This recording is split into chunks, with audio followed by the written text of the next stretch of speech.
This is the Operation Recall pre-production packet for Scrounger and Luna.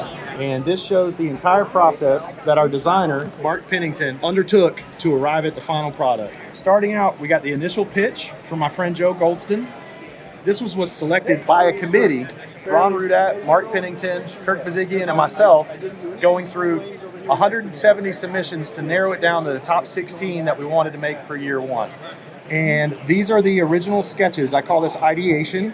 You know, it's just brainstorming. It's just very loose stuff. Throwing a lot of ideas at the wall and seeing what sticks. So you got a bunch of head studies, figuring out what the character and the personality is going to be like. You've got cheetahs. They were everything from robotic cheetahs to normal cheetahs to cheetahs with some augmented weaponry attached to them. First, we get through all the ideation, figuring out what the character is going to look like, what his uniform is going to look like.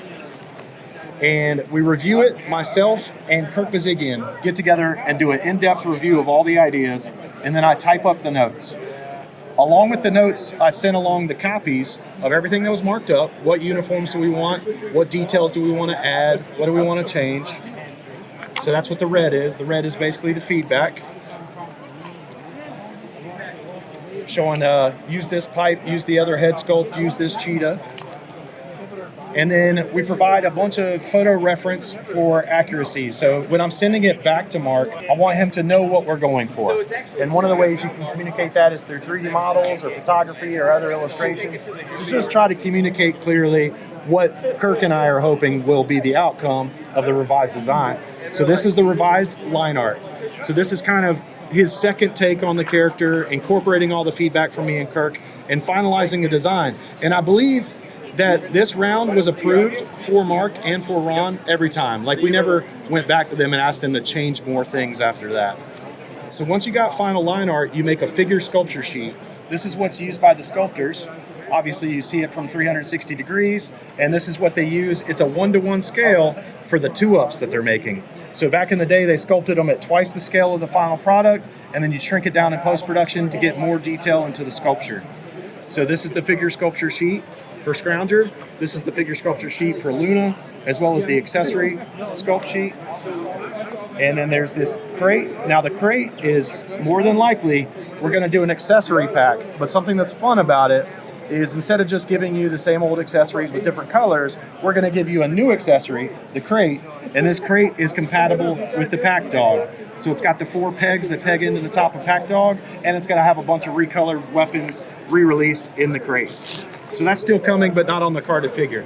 Now these are color studies, so he would take that finalized line art and then he would photocopy it multiple times, and then he would use markers to consider all different kinds of colors.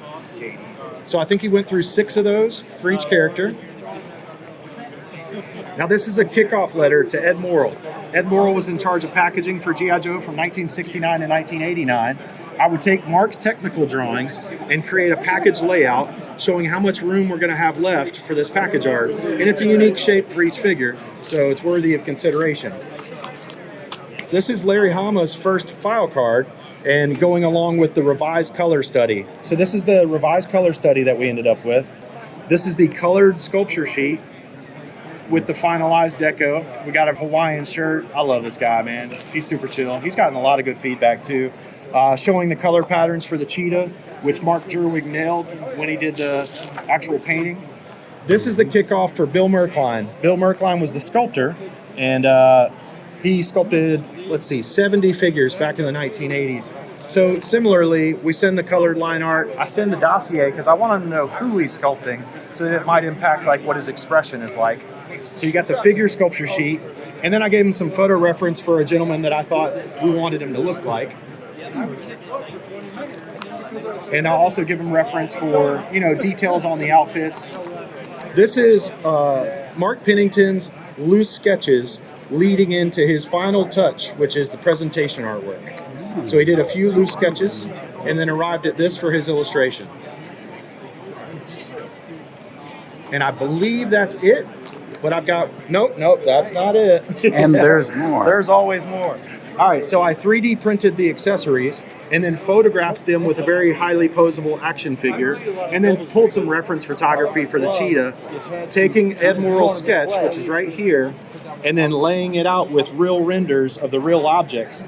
because the more detailed that I can give Doug reference, the better, the more accurate that it's going to be to the actual toy. So you see real big close-ups of the actual accessories, these 3D renders, so that the guns and the pouches and the pipes and everything can be really accurate to what Mark Jerwig has modeled for the toy.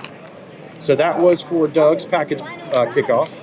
And then we're going to add in the signed package art print, and I've also got the figure insert for you. So let's go over and grab that. Okay. Since these guys did so much work that I just walked you through, for each figure, and we've been scanning and documenting it for every figure, I'm creating a little figure insert that's 2.5 inches by 3.5 inches. It's going to be camouflage. It's going to fit right behind the figure, and hopefully you won't even really notice it until you're opening that figure up. You're going to have the brand new figure in your hand, and then you're going to have this thing, and you're like, what is this? And you're going to open it out, and it's like CD liner notes, where it shows you the artist that made this thing and all the work that they went through to create the final product. So let's find Scrounger. There he is. So this is the pre-production run that Mark Pennington did all across the top. And then these are the color studies, figure sculpture sheet, accessory sculpture sheet, presentation artwork. And then when you flip it over, you got Doug Hart's big package painting.